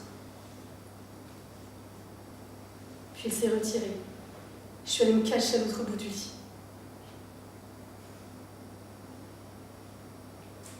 Il s'est penché vers moi et il m'a demandé qu'est-ce qu'il y a. Il m'a touché les cheveux, caressé la joue. Puis il m'a dit viens. Il m'a soulevée. Je suis retournée me blottir contre lui. Il m'a demandé qu'est-ce qu'il y a? Pourquoi tu pleures? Est-ce à cause de moi? J'aurais voulu répondre oui. Et j'ai dit non. Parce que sa question voulait dire est-ce que je n'ai pas été comme tu voulais? Alors que si. Il avait été, dans le moindre de ses gestes, dans toute cette ardeur un peu lasse, exactement ce que je voulais.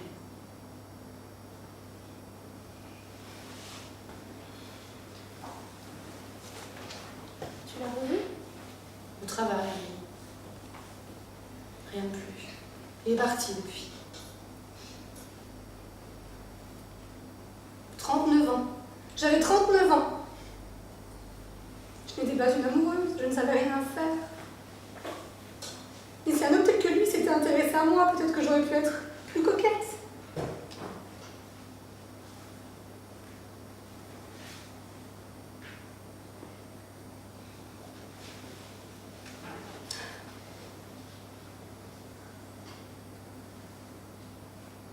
Ce matin, à l'enterrement, ce souvenir m'obsède encore aujourd'hui.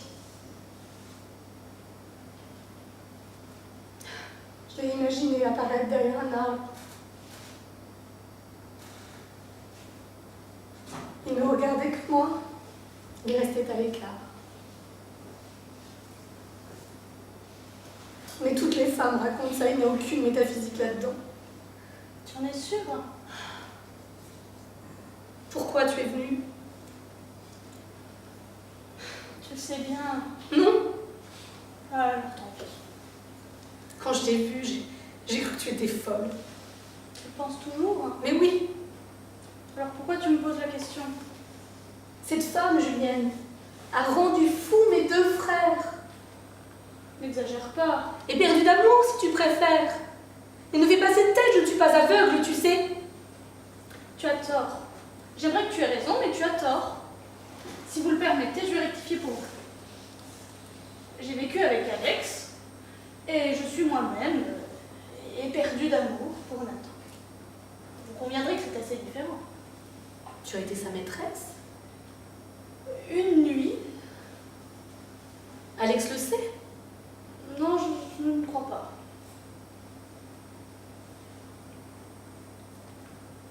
Une nuit d'amour et de séparation. La même que toi avec le chef de service.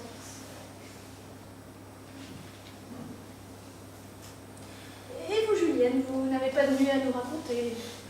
Vous permettez que je vous appelle Julienne? Non, oui, enfin vous pouvez m'appeler Julienne, mais je n'ai pas de nuit, enfin j'ai des nuits bien sûr, mais je n'ai pas de nuit de tel ordre. Enfin, je m'exprime tout à coup horriblement mal. Nous sommes très impolis avec vous, Julienne. Non, pas du tout. Elle a raison, pardonnez-moi. Non, enfin, je ne suis pas encore au parking des voitures, même si j'en ai l'air. C'est pas du tout ce que j'ai dit. D'ailleurs, vous ne me donnez pas du tout cette impression, Julienne. Enfin, je plaisantais, bien sûr. Enfin, je voudrais faire un petit commentaire, Edith. Petit commentaire, même en tant qu'auditeur involontaire. Comment dire c'est un moment tout naturel pour, voilà, pour exprimer cela. Enfin, comment dit-on quand quelqu'un se cogne, quelqu'un se heurte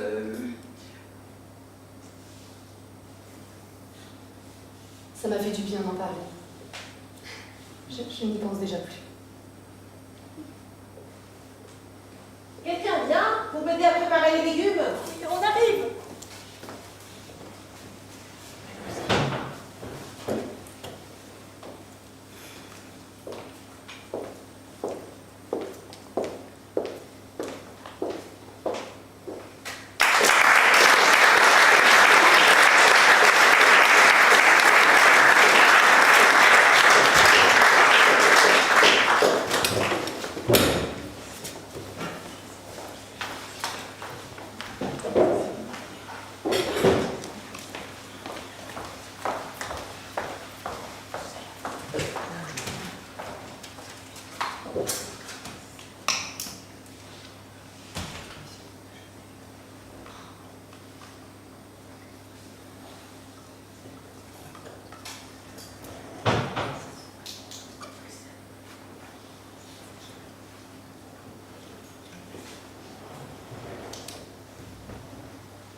T'as entendu quelque chose?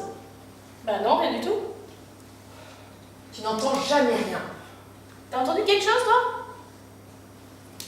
Non, mais j'ai l'impression d'entendre quelque chose. T'as entendu ou t'as pas entendu? J'ai pas entendu par les oreilles, mais j'ai l'idée d'entendre quelque chose. L'idée. Sans les oreilles. Toi, t'as pas d'idée? C'est pour ça que t'entends jamais rien. Tu vois rien.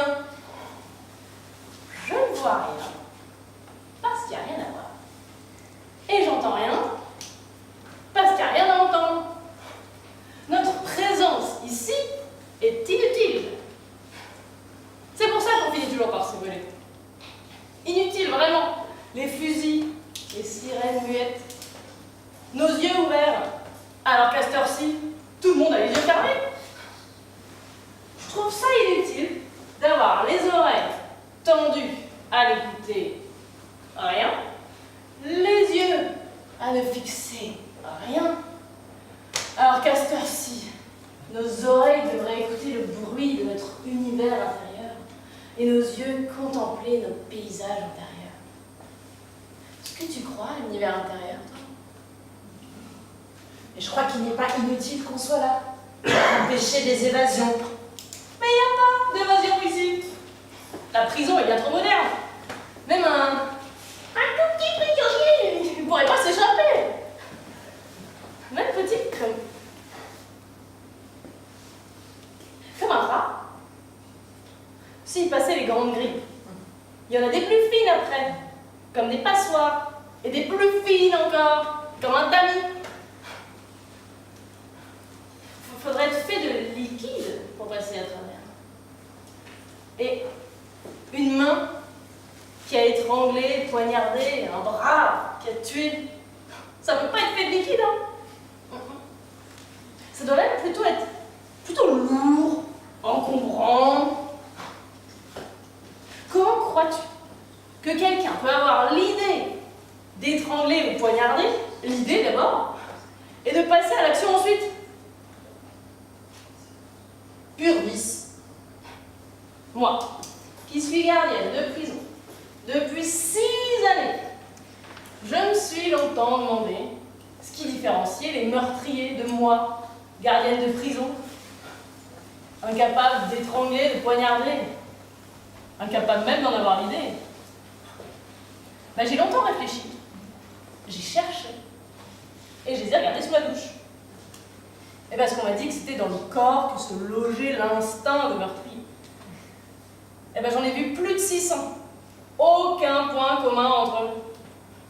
Il y en a des petites, il y en a des grandes, il y en a des grosses, il y en a des jolies, et il y en a des moches. On n'a rien à retirer de ça. Pur vice, je te dis. Bah, tu ne vois pas quelque chose? Ben non, rien du tout. Ben moi non plus. J'ai l'idée que je vois quelque chose. Je dirais qu'il y a un homme qui marche sur le toit. Ça doit être dû à notre manque de sommeil.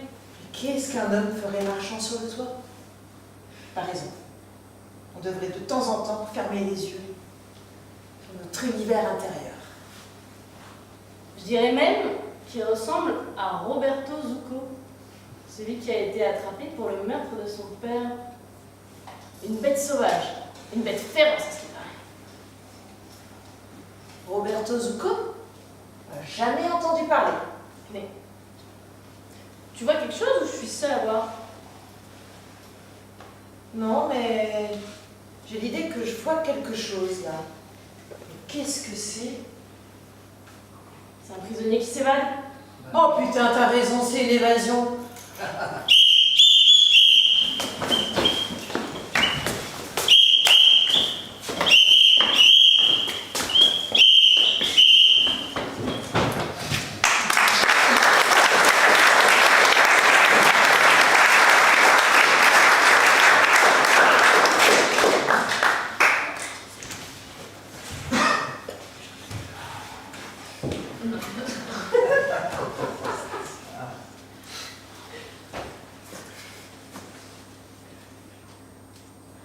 Lorsque le téléphone ne sonne pas, c'est pas la peine de le laisser brancher.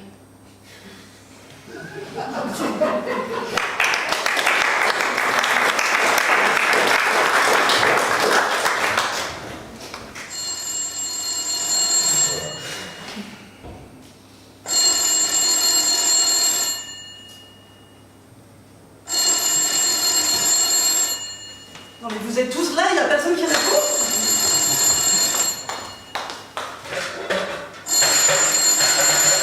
Allô? Oui, maman. Oui, l'ambiance était très bonne. On a passé une super soirée. J'ai respecté ta recette, ouais, oui, tout le monde s'est régalé. Les raisins? Ni trop gonflés, ni trop secs. Quoique, on peut écraser maintenant qu'ils sont tous par terre. Pourquoi? Alors, ce serait vraiment long de rentrer dans les détails, mais en gros, ton fils chéri, Vincent, quand il est arrivé, il nous a annoncé qu'il comptait appeler son fils comme Hitler. Ensuite, lui et Anna, qui est encore arrivée avec une bonne heure de retard, nous ont avoué qu'ils trouvaient le prénom de nos enfants ridicule. Voilà, tu me diras, c'est rien sans compter sur le meurtre de Boca. Voilà. Et ton fils chéri d'ailleurs, toujours le même, qui déteste les Rosenthal et tonton Hector, a décidé de venir à la Castille le week-end du 36-37. Quoique, tu me diras, depuis qu'il a pété le nez de ton maman, il a peut-être changé d'avis. Mais de Claude, maman, de qui veux-tu que je parle? J'en ai d'autres, des amants? Ça, c'est ma mère.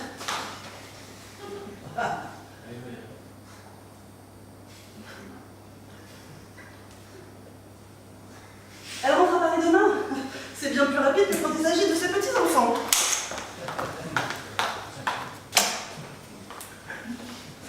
Pardon, Pierre?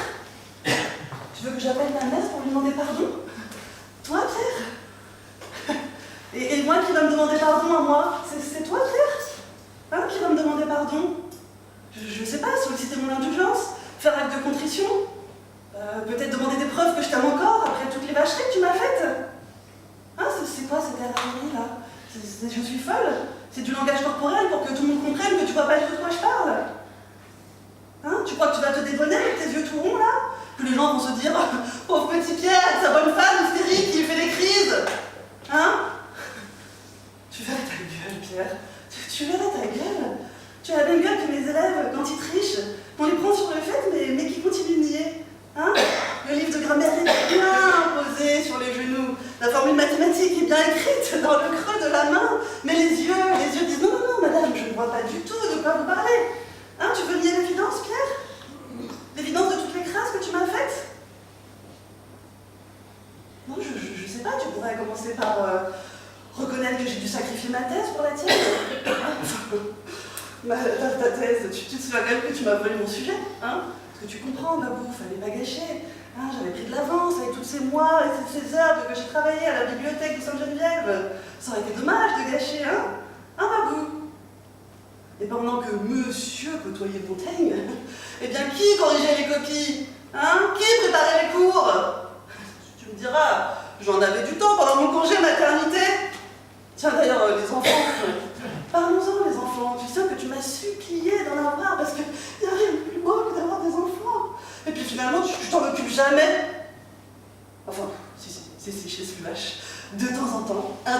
soir, avant de dormir, tu fais bien le fou avec eux, tu les excites bien, là, tu les laisses sur les bras, surexcités, trempés de sueur, avec les pipis à faire, les cartables à préparer, les doudous à retrouver, les pipis, les cauchemars.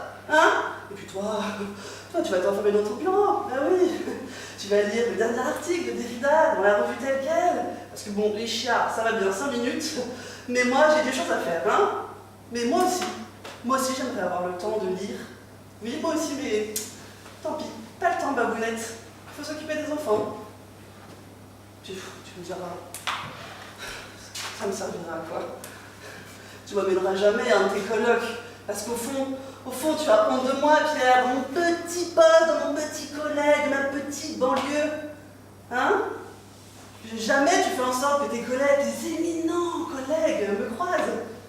Et tu me diras, cette femme mal fagotée avec un gros cul depuis la naissance du petit, ça va pas vraiment t'aider. Hein. Donc tu vas me demander pardon à moi, Pierre? Non, je crois pas, non. Et alors toi, Claude, toi, je te dis rien, de toute façon, tu sais déjà tout. Et toi, Anna, alors toi, je ne te dis rien parce qu'on n'a jamais rien à se dire. Et toi, Vincent? Toi, tu vas enfin me les dire, ces mots que j'attends, hein, depuis tant d'années. Tu vas reconnaître qu'on t'a toujours tout passé à toi, le petit chouchou à sa maman, hein, le petit clown à son papa. Oh là là, qui avait le droit d'être nu à l'école, qui avait le droit de ne pas débarrasser la table, qui avait le droit de répondre, de découcher. Hein, parce qu'il est quand même bien marrant, ce petit Vincent, hein. Puis qu'est-ce qu'il est mignon dans son petit costume de cow-boy. Ah puis, qu'est-ce qu'il est veillé, Vincent. Oh là là, avec sa mèche rebelle, là, et qu'est-ce qu'il joue bien au tennis. Puis c'est aussi un playboy, hein. Qu'est-ce qu'il plaît aux filles, Vincent. Qu'est-ce que ça doit être dur d'être le chouchou à sa maman comme ça. Hein, faudrait pas le fatiguer, le petit Vincent. Faudrait pas le fatiguer. Ben oui, mais ne débarrasse pas la table, c'est pas grave, elle le fera, ta sœur. Hein, elle adore jouer à la boniche, ta godiche de sœur. Fais toutes les conneries que tu veux, de toute façon, on te le pardonne d'avance puisque tu es notre chouchou. Ça te revient maintenant? Ça fait tilt? Oui? Non? Bien, très bien, je crois qu'on est tous les mêmes. On est tous dans le non-pardon ce soir. Ça va aller, Pierre? Tu vas réussir à digérer? Bon, bah dans tout cas, moi je m'en vais. Je vais prendre ma tristesse, mon aigreur et ma rancune, et toutes les quatre on va aller se coucher. Puis pour une fois, je vous laisse la vaisselle. Pierre, t'es sur le canapé? Tu y restes. Si les enfants pleurent ce soir, c'est pour toi. Moi, je vais prendre une boîte de Temesta, dormir pendant 2 jours, et bonne nuit. Et allez tous vous faire foutre.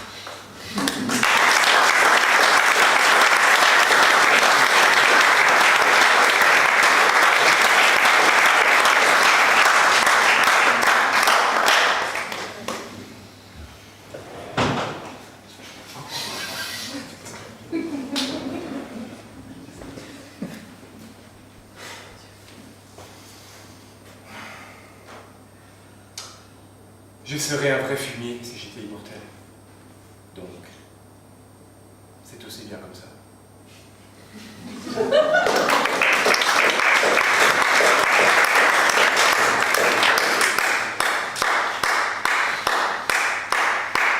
C'est la fin.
Soyez heureux. Faites un petit geste. Allez, ouais! Ouais! Voilà, super.